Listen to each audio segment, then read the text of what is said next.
Hello. Hola. Welcome back to Double Indemnity, the podcast where we discuss and we review new movie releases. I'm Emily Glazer. I'm Jonathan Pyle. This is the last. This is Beans Glazer. Beans has joined us with her alligator. It's an alligator, but its name is alligator. Yeah, it's very unconventional. Yes, she's very unconventional. She does not conform to doggy stereotypes. She's a girl, but she has a blue collar, which confuses everybody in our apartment complex. That's very true. I don't think one person in the apartment complex thinks she's a girl. Yeah, no. I'm pretty sure it's like a universal consensus. And her name is Beans, which is very androgynous. It does lean male. Oh no, alligator has fallen on the ground. She's so concerned. She's trying to get settled up and she wants to sit in my lap. Okay. You're missing a lot if you're not watching the YouTube video. I know. As I was saying, this is the last podcast that we will be filming where my name will be introduced as Emily Glazer. Oh my gosh, you're so right. Because we're getting married on Monday. We'll be at Jonathan and Emily Pyle. Yes, we're pre-filming this podcast, so that means that there will be another episode out where I call myself Emily Glazer, but that's because we filmed it a while ago. Ahead of time. Yeah. So while we're in Hawaii, our episodes will be released. Because we are on top of it. Because we're amazing. Getting stuff done. Record breakers, trailblazers. Yeah, because we're totally the first people in the world to have pre-filmed a podcast. Yeah, absolutely. Like, there's no way anybody else has ever done that before. No way. So, everybody, a couple intros to the podcast. We're going to spoil the movie. So if you don't want to be spoiled, go watch it and come back later. Second off, follow us on LetterBoxd, DI_podcast, where we post the movies before we talk about them. And after those quick little disclaimers, let's go into the first segment of the podcast, which, Jonathan, you need to open up your LetterBoxd for this one because we have watched so many movies recently. I could not tell you all of them. Oh, okay. All I know is that we're watching two shows, House of Cards and The Changeling, because those are reoccurring, so I remember it. True. Changeling's super interesting. Yeah. I am enjoying really it. Like it. The newest episode that came out, I was not expecting it to go in that direction. Me either. Yeah. So as we're filming this, there will be a new episode out before this episode drops. But the one prior, if this makes any sense, this is very contorted. The one before the one that has just been released for you, that went in a weird direction for me. Because we don't know what's going to happen in the next one. Oh, I see what you're saying. Oh, I'm sorry. I totally got lost in your words. Yes, you're right. Lost in my woods. Okay, so what are all the movies we've watched recently? Because we watched, I think, a million things. So we watched a documentary called American Factory. Oh, that was so good. I was in a documentary fascinating. mood. Yeah. Jonathan doesn't like documentaries, but recently I've gotten it's him to hard watch for them. me to just be like, yes, documentary. It's like, oh, I guess I could watch a documentary. But what makes them so interesting is that they're real. Like, these Yeah. are real things that happened. And the really cool thing about American Factory was, like, they had so much footage that I was like, how did you get this? Like, how did they get into these departmental meetings with literally the CEO of the company, like, saying, like, he's illegally discriminating against his American employees? Yeah, you know, yeah. like, they literally have footage of it. Like, he just let them in there. It was so weird. Crazy. It was very good, though. It was very Didn't it win an realistic. Oscar? Yeah, won the Oscar. It's really good. Back in part of it- 2020? It felt kind of like You said like The Office, the way they were shooting some of it, like the zoom pans, like trying to follow a guy around, or like then and then he'd all of a sudden be like talking to the camera or something about something. And they showed like all of the perspectives, which I really appreciated too. Yes, they chose people from like all different realms of the company to speak, like people who were pro-union, people who weren't pro-union, people who were like floor employees. Yeah, people who were from China who were floor employees, American floor employees. Like, it was super cool. Yeah. So, yeah, highly recommend. I love documentaries. We watched Bullet Train, which is very enjoyable. Yes. I love Tangerine and Lemon. They're funny. I watched while Emmy did some extraneous activities. I've been crafting recently, so usually when I'm crafting, I want Jonathan to play movies in the background so that I can, like, not get bored. Yeah. Yeah. And I put on my Criterion DVD of Blue Velvet by David Lynch. That was so weird that you liked Blue Such Velvet. a good movie. Because you don't normally like movies made before 1990. Like, you don't watch movies from the 80s very often. You are a film buff, but you are up to date on modern film. I don't know. You don't know much about anything before, like, the 80s and earlier. You don't know. But there are much other about. movies in the past I love, like Heat. That was the 1990s. Taxi Driver. I just said prior to 1990. You don't know movies prior to 1990, and you literally Driver, just said Apocalypse Now, The Godfather. I know those are classics, though. Those are like iconic classics. That's true, but yeah, you're right. I did just say that. But yeah, I love Blue Velvet. Dennis Hopper is honestly terrifying in that movie. I love it. It's so weird. It's just pretty good. It was weird. It's just like what's exploring underneath the surface, you know. It makes no sense though. Like the woman, I don't understand her actions at all. Maybe if I'd been actually actively watching the movie, I could have thought about it, but I was not actually paying that much attention. She was kind of troubled. What else did we watch? We watched. It was kind of crappy, but it kind of wasn't. A political thriller called State of Play. There were every big actor I've ever seen. Rachel in that McAdams, movie. Viola Davis, Jeff Daniels. There were too many people in it. It was almost like, can you just hire a normal person, please? Blanking on who else was in it. Yeah. That's what we watched. That's it? Okay. Oh, and then of course, the movie, The Equalizer 3. Oh, yeah. Well, Jonathan, on that note, do you want to intro the movie? I just did. No more introduction needed? None. Oh, okay. Need I say more? Yes. You need. I do. Yes. Directed by Antoine Fuqua. Do you know who he is? Nope. Well, let me tell you about him. Oh my gosh, tell me everything. So he's done a lot of movies. He did, the movie Training Day we watched back in Atlanta? Yeah. With Ethan Hawke? Yeah. Yeah. Did the first two Equalizer movies. The Magnificent Seven, the remake, not the original, of course. Southpaw, Olympus Has Fallen. He's done a good amount of movies. Okay. He's a good director. This is, fun fact, his fifth collaboration with Denzel Washington. Oh, so they really like to work together. Yeah. Well, 3 of which were the Equalizer movies, so that's not as...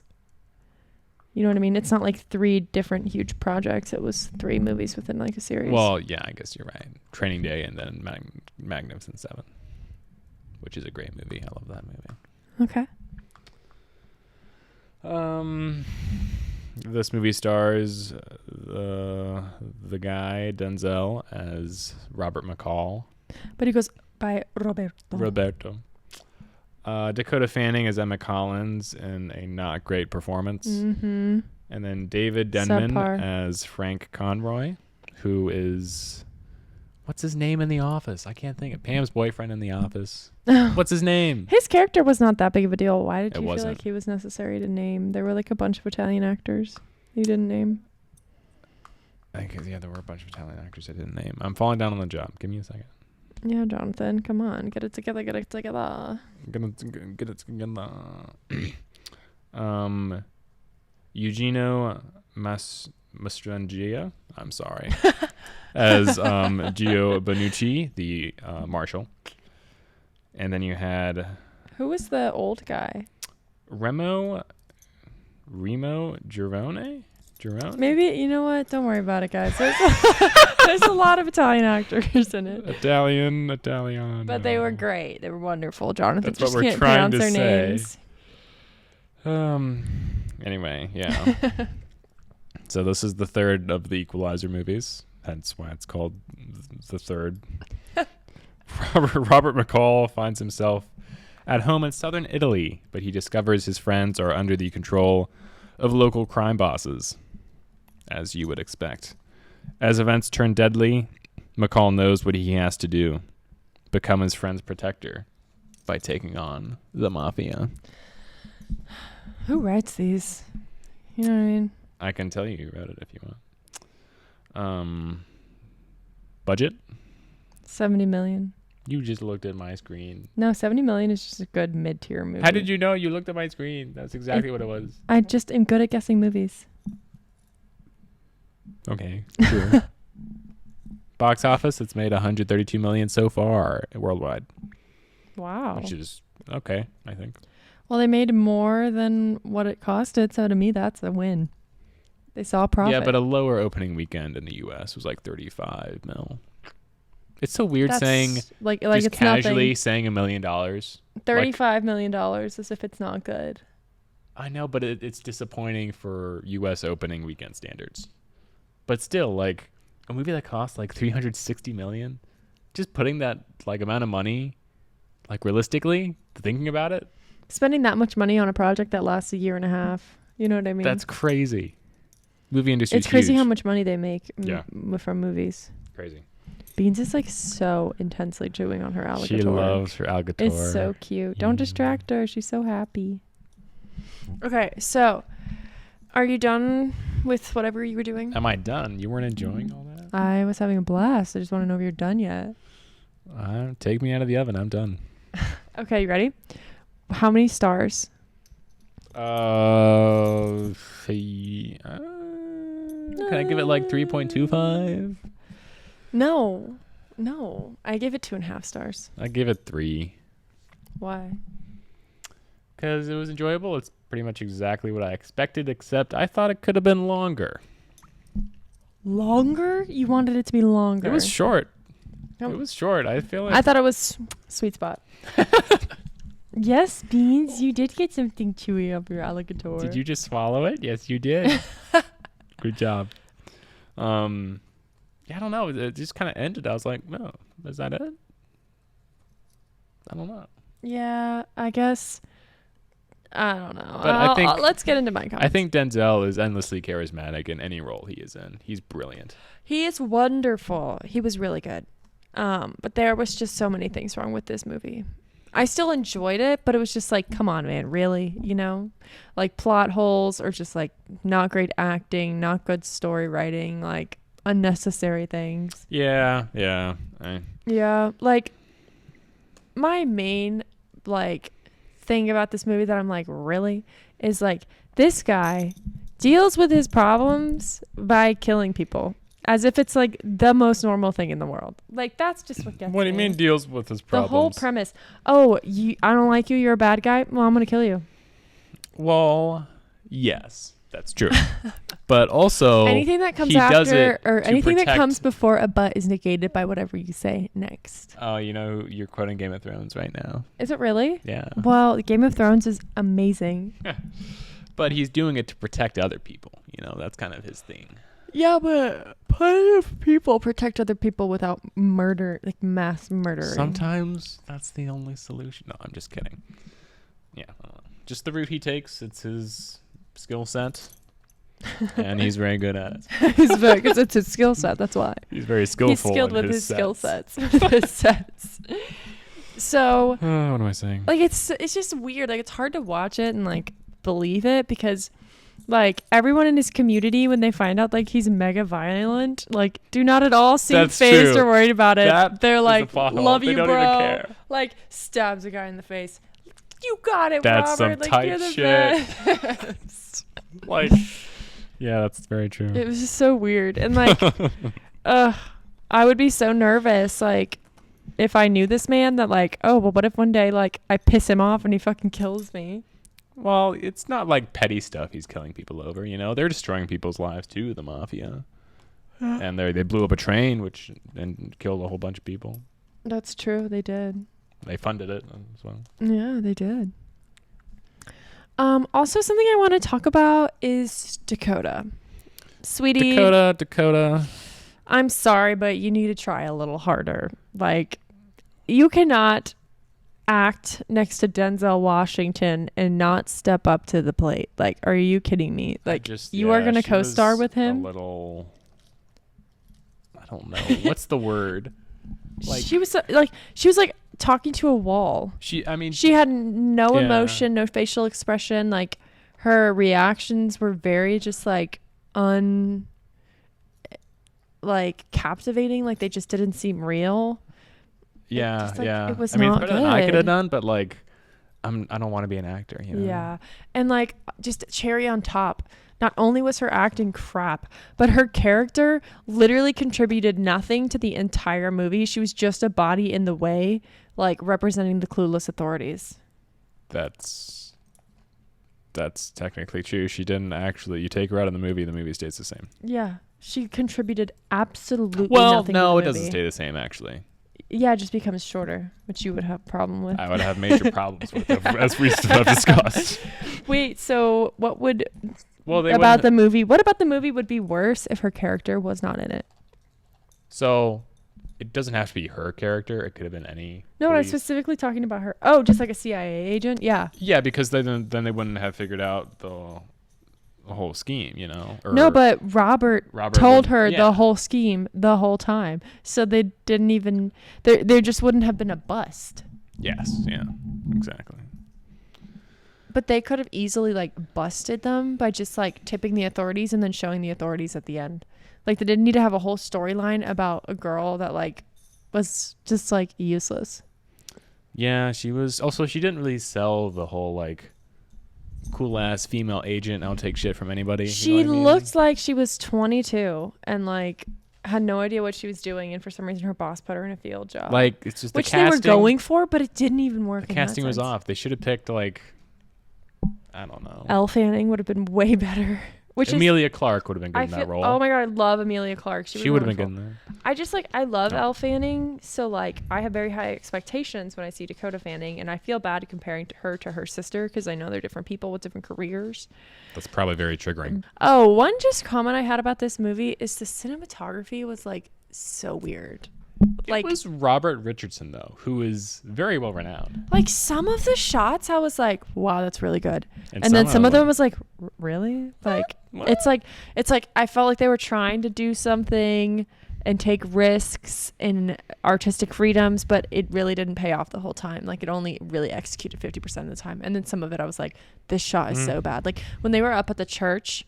There's a scene where Dakota Fanning is talking to Denzel Washington and they have absolutely no character development. He's just feeding her information and she is like talking to a wall basically.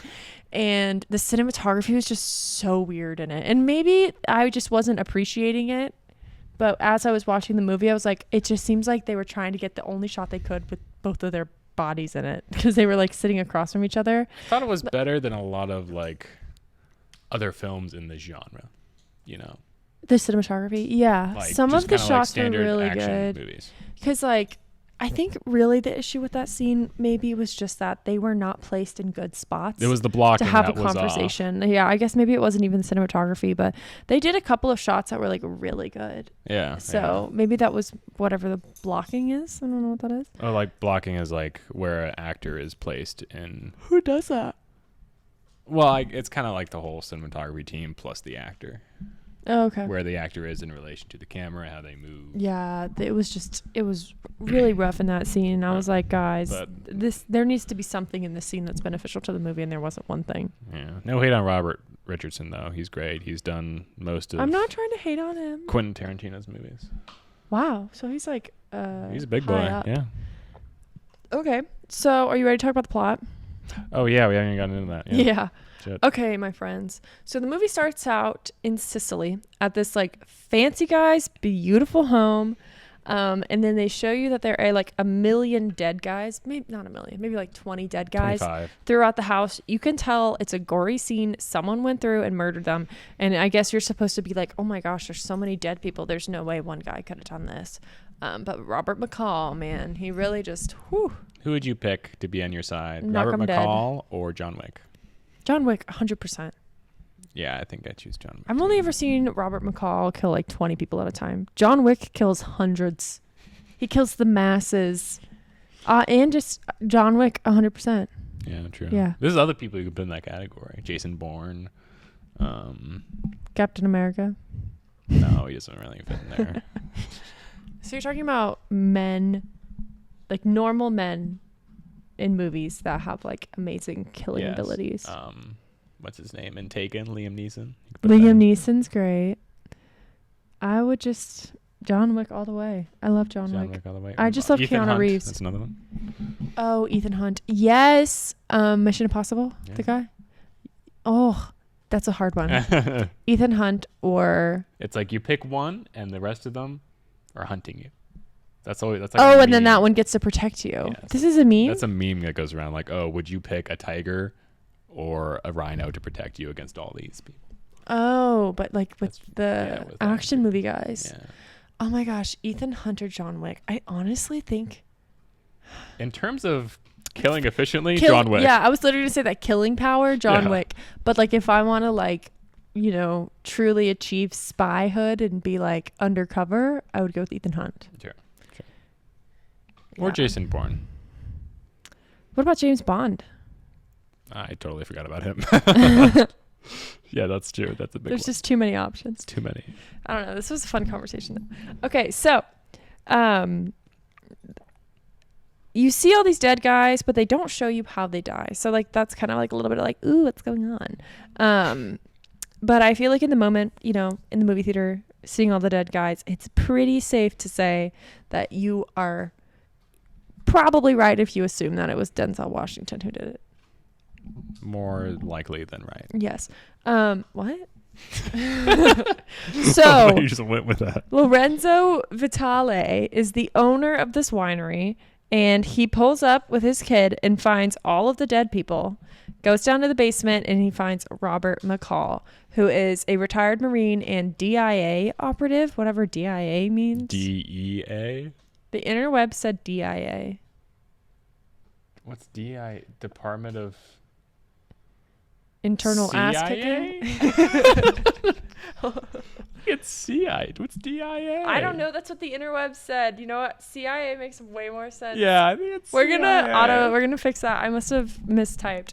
So he finds Robert inside at gunpoint because a couple of Thugs. Lorenzo's guys Goons. got him Henchmen. at gunpoint. And obviously Bad guys. Robert would not let himself just sit and be at gunpoint if he didn't know he If had he the didn't have a situation plan. under control. Yeah. So he's sitting there at gunpoint. Lorenzo's like, my bros got you. You thought you were going to get away, but you weren't. And of course, Robert takes over and kills them all. He kills And- one by pushing the barrel of the gun into his eye. And then That's he brutal. shoots it through his head at another guy. Yeah. That Brilliant. part, I was like, I think I literally said this is going to be one of those movies. This one is gorier than both of the previous ones. I think. That was like the most, yeah, you know what?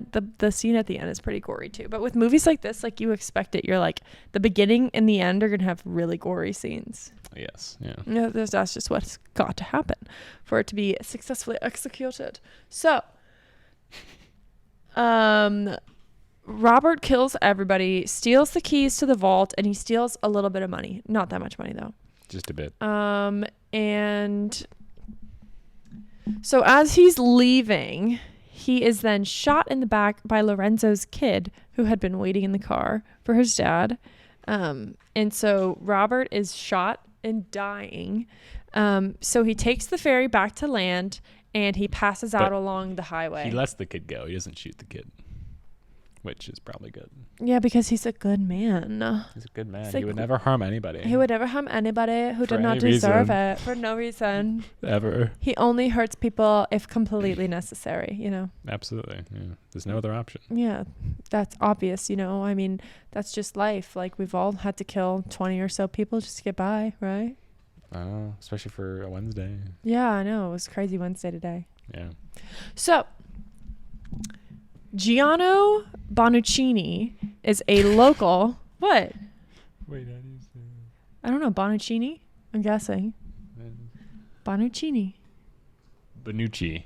Benucci? Benucci. Okay, I trust him. It's Benucci. I don't know. He's a local. Forgive me for not knowing how to pronounce Italian words. Oh my God. And he finds Robert dying on the side of the road. So he picks him up and he brings him to a local doctor. So Robert ends up in this small little town called Alamonte, and Enzo, the local doctor, nurses him back to health. So when Robert asks Enzo why he's helping him and hasn't taken him to the police because he's this man who's been shot and just brought to his home, Enzo asks Robert if he is a good man, and Robert says that he doesn't know.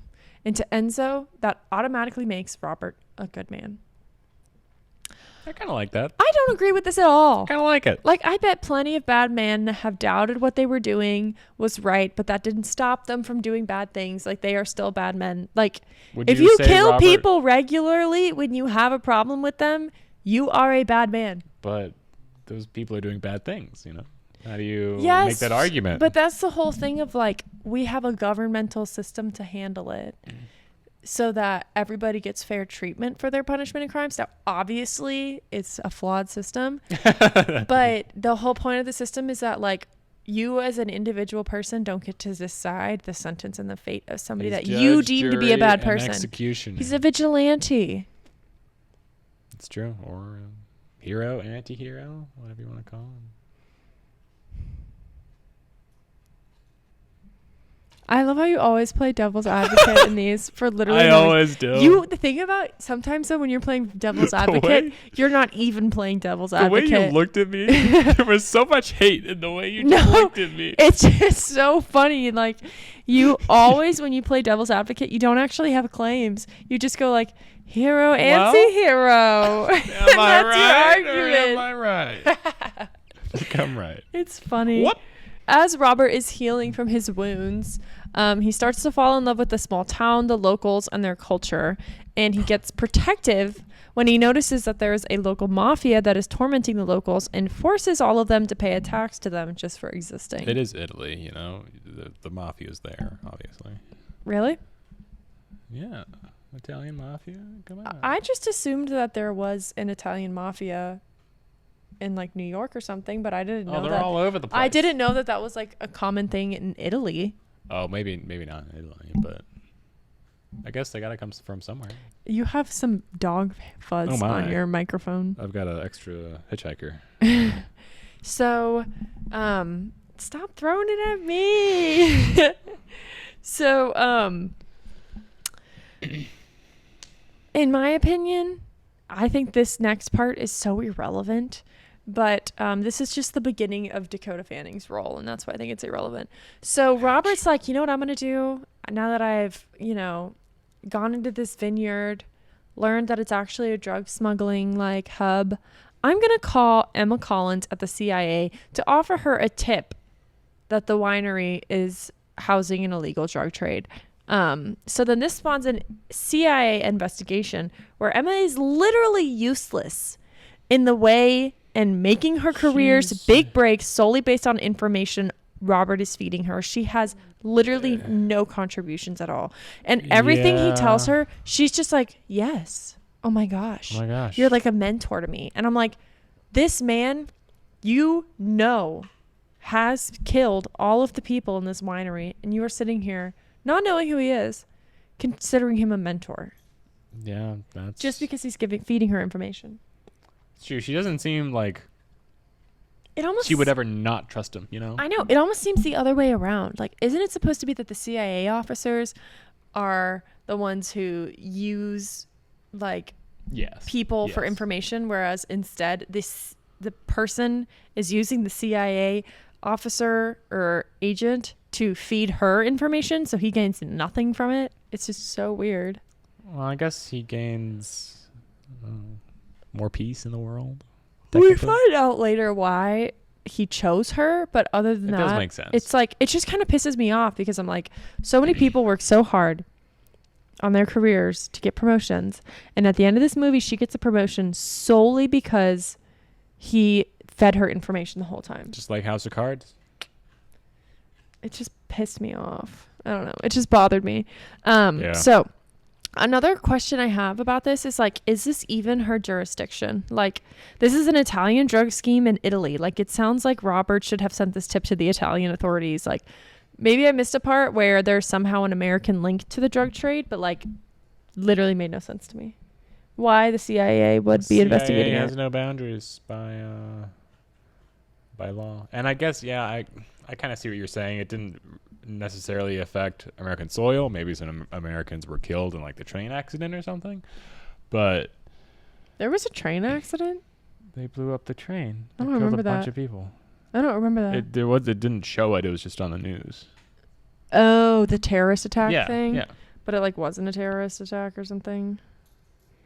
Ugh, I got my nails done and there's already a little spot that doesn't have nail polish on it. Like, oh my gosh. That's just like annoying when you pay a lot of money to get your nails done. Yeah. I really hope it doesn't chip there. This is important information for the podcast, obviously. Very important. So, anyway. Emma knows. Oh, do you have something to say? Yeah. This is their reunion, Dakota Fanning and Denzel, after filming a movie called Man on Fire, in which Denzel is a... Man on fire? Yeah, they just hose him down. No, he's like a agent who's tasked to protect this ambassador's daughter. Oh, and she's the daughter. And she's the daughter. And she was 10 years old So when he they must have filmed really it. liked working with her. But when you're 10 years old, you have an excuse for being a bad actress. That's true. That's very true. But yeah, I have complicated feelings on that movie because I feel the same way about it as I do War of the Worlds. It's just whitewash, and it's just like everywhere, and it's terrible. Oh. It's oversaturated and unhealthy. Unhealthy. High cholesterol. It's all the saturated fats. Yeah. Yeah. Exactly. So Emma knows that Robert killed everyone at the winery, but because the movie really wanted to irk me, the police do not care that Robert is murdering people in the streets in front of people. In the streets. So, like, you're literally telling me that as they show them using security camera footage to track down the mobsters blowing up a shop, they somehow don't have security camera footage of Robert murdering 3 people in the street. Well, why would they need that? He's the good guy. I guess you're right. He's the good guy, so they'll overlook it. Because he's killing people that in a way that benefits them. So, it's a win-win for everybody. That benefits them? The people he's killing? Wait, no, he is killing people that is benefiting the locals. So the locals are going to support him, I guess. Like, which doesn't make killed sense. doesn't benefit you. I know. It's like, oh, someone in your neighborhood gets murdered, but you didn't like him. Well, thanks, man. You're great. Continue. You know what I mean? Like, it doesn't make any sense. You're a gentleman and a scholar. Is that from New Girl? No, that's from my dad. It sounds like it's from New Girl, something though. Else. It doesn't sound like something that Nick would say. Yes, it does. You're a gentleman You're and you're a scholar. scholar. I bet you it is. I swear to God, it sounds like It's just something my dad always says. Then my cross-country coach always said it to me. It's got to be from something. Seinfeld, maybe? Oh, that would make Maybe. sense. That would make sense. Okay. So, and to me, it seemed like the community, like the only way it would make sense that they were rallying behind Robert would be if they were choosing him as a lesser of 2 evils, because like a group of scary mobsters who burn down their homes or a man who kills anyone who he disagrees with. Well, like, which one do you want? Which one he's do you a want? nice guy, and he's part of the community. He's a nice guy. He drinks gives them tea. a pear. He's given a pear, which means he is in their community now somehow. a lemon. Someone gave him a lemon. I thought it was a pear. No, they gave him a lemon for his tea. Oh, that changes everything. Oh my God. Yeah, now that he's a lemon. That's what usually people say He's a when something's like a diesel. fluke. Like a lemon, like a car, like Oh, a really bad yeah, car. it's a lemon. Yeah. It's like a bad one. He's a right diesel. And now you're quoting Bullet Train. So Bullet train. the mafia are now trying to control Alamonte by pressuring locals and Robert. And Robert doesn't like it. So he decides he's going to kill people. Oh, as and any sane person would do. Never mind. You'll get to it. Sorry. So Robert is threatening the guys, telling them, like, I like this place. Don't do this or else. That's literally all he basically says. It's like, or else. And, of course, the guys don't take him seriously. So Robert begins his killing spree. So this is where he kills the 3 guys in the street, and nobody cares. Literally nobody cares. So yeah, the public could totally see that. They would not allow that. I You're know. It was just ridiculous. And so there's a scene then where they're like in an open square, and the mob boss, like the top of the mob, Vincent, is shooting a guy's ear off in front of a whole crowd of people. And Robert is mad about it. So he stands up to them. And the crowd of people rally behind Robert by starting to video Vincent. And so, of course, Vincent, the mob boss, stops because he doesn't want to be caught on tape killing someone. But I'm like, you're telling me all you got to do to stop the mob boss is to set up some cameras to film him? Like, why do you need Robert to kill everybody for you? Like, oh, the mob boss is killing people. Let's just start recording him and he'll stop. You know what I mean? Because they'd still be there and they'd still be wreaking havoc. Yeah, but if you can just record him and make it stop, why not just do that? Because they would still be terrorizing them. Sometimes you don't always have to play devil's advate. Like, I always play it. You can bring other opinions to the table rather I get what than you're just saying. the opposite opinion of what I'm saying. I have to go opposite all the way. Jonathan's all or nothing. Yes. 0 to 100. Real quick. Mm-hmm.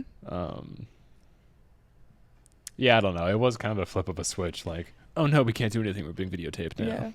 So Not like they didn't have any security cameras. I know. around And the there's town. even a scene where the cops catch the mobsters blowing up a house on the security cameras, and the mobsters basically threaten him so that he doesn't take legal action. And I'm like, if you can do that, why do you care if people are filming you if you can just threaten everybody who films you? That's true, but that's where Roberto comes in. Yes, because he had to come in. At some point, climax. You know what I mean? It had to be a climax. there wasn't. I just find it so weird. Like the people who are in the writing room who are like, so now he's gonna stand up to the bad guys, and then everybody's gonna rally behind him and start filming. And because they're filming, Vincent's gonna leave. And I'm like, this is really what you said in the writing room, and that was so impactful that you were like, this has to be the scene. I've seen worse. I've heard worse. I have seen worse. You're right. I've seen better many times. I've seen worse many times. Mm-hmm. Okay. Thank you for your input. Let's just put a pin in that So, and come right back to it. oh, you want to return to this topic? No, I'm good. Why would you say that? No reason. Okay, so let's see where I was in my notes. Okay, so that night, Robert decides he's going to infiltrate Vincent's home and kill all of his henchmen. The description when I was reading through this called them bodyguards, but I think henchmen sounds more fun, so we're going to call them henchmen. Goons, henchmen. Goons. So he kills people, everybody, basically, and then he gets to Vincent, and he forces him to overdose on the drugs that he is selling to the community. So why the police believe this story, I don't know. You're telling me that the police woke up the next day and they said, oh my gosh, Vincent's entire staff have been massacred. But Vincent just OD'd in the street. Like, it wasn't at all related. Maybe they blamed it on a rival mafia, because that was one of like 5 families. He only got rid of one of the families? That was just one of the families. That was the one that was causing, which was distributing the drugs and buying off the jihads. Well, now Robert is going to be the target of all of those families because he is a threat to them. Unless they know he didn't do it, and they probably know he didn't do it. How? Oh, imagine looking at the security footage. Because in the movie, as Vincent is like overdosing on the drugs, he's like walking through the streets, like tripping through the streets, and Denzel Washington is just following him. So like imagine watching the CCTV footage of a man overdosing, walking through the streets like manic, and then there's just somebody following him. Like, come on, that's so suspicious. It is a little suspicious. But I hate it in movies when they like act like the police don't exist. They didn't do that in this movie, though. The police existed. They just literally did nothing. They didn't do a whole lot. That one guy was being threatened with his family, so that's why he didn't do anything. But the police only care about the mafia. They don't care about some vigilante murdering people in the streets. Like, if I knew there was a vigilante murdering people, that would not make me feel any safer. That would make me feel safer. Why? Because then they're deciding who's bad. They could decide you're a bad guy and kill you too. But like Robert isn't that kind of guy in this case. I'm not saying. Oh, you just know him so well. You're just on the first name basis. We're pretty tight, you know. Well, Mr. McCall, I don't trust him. Next, so during all of this, Emma Collins, manages to get herself blown up. So it's a long story and quite frankly not worth the time to talk about it. So if you want to know how she blew up, watch the movie. He calls her right before she gets in the car, and then the car goes kablooey. Kablooey. Oh my gosh. So Robert then also reveals that he took a bunch of money from the winery because he has an acquaintance back home in the Americas that lost his pension because Lorenzo, the winery owner, had some criminal scheme that stole people's pensions. So Robert decided, since this man is stealing people's pensions, I'm going to murder everyone in his home, including him. Well, and he only got back the money for that one guy. He didn't get back the money for anybody else. Yeah, that was a little random, only the one guy. But it was like the only way they could set it up so that he could shoot up a bunch of people in Italy and then go hang out in an Italian town and have the Italian mafia. Yeah, that's true. So, anyways, fun fact. So you know at the end of the movie when Robert McCall gives Emma Collins the little black book? Yeah. Yeah, that's his like contact number suggesting that he is retiring, thereby insinuating that this is the last in the movie series. Will it be? Probably, yeah. I think so. If I was one of those contacts and I started getting calls from the agent Emma Collins, I'd be pissed. Yeah, I'd be like, "Will you sell me out, man?" I know, literally. So, Collins has now become some amazing agent of the U.S. She got government. a new office. She takes all of the stolen money for Robert and brings it back to the States. How she got it onto a plane, only God knows. Well, it's CIA planes. Like, she gives it to the family that their pension was stolen, so she's returning the money, apparently. And she's literally breaking so many laws. Like, oh my goodness, you're telling me that a mass murder scene of 20 people of a drug bust is missing $300,000. So you're just going to carry it yourself back to the Americas and then give it to some random family. Like, that is so illegal. I just hate the plot holes in this movie. And she just knows casually that Robert is a mass murderer, but she doesn't bat an eye because he just got her a huge promotion at work. So we actually then find out that Emma is the daughter of Robert's old handler, Susan. And that Emma got a promotion from the bust. So I just have a couple words to leave with on this movie. And you know, the true lesson that we have learned and is that we love nepotism. Well, you heard it there, folks. Mm-hmm. Couldn't have said it better myself. Over and out. Yeah, I like the first movie the most, just because. Have they just been going downhill? I never saw the first. The second one was like, it had some good scenes actually, but the ending kind of fell apart. But the first one I think is actually a very solid action movie, and I like watching it. Yes. Well, maybe I need to watch it then. Okay, I have a very serious question for you because we have not planned the next movie for the podcast. It's going to be The Creator. Ooh! Really?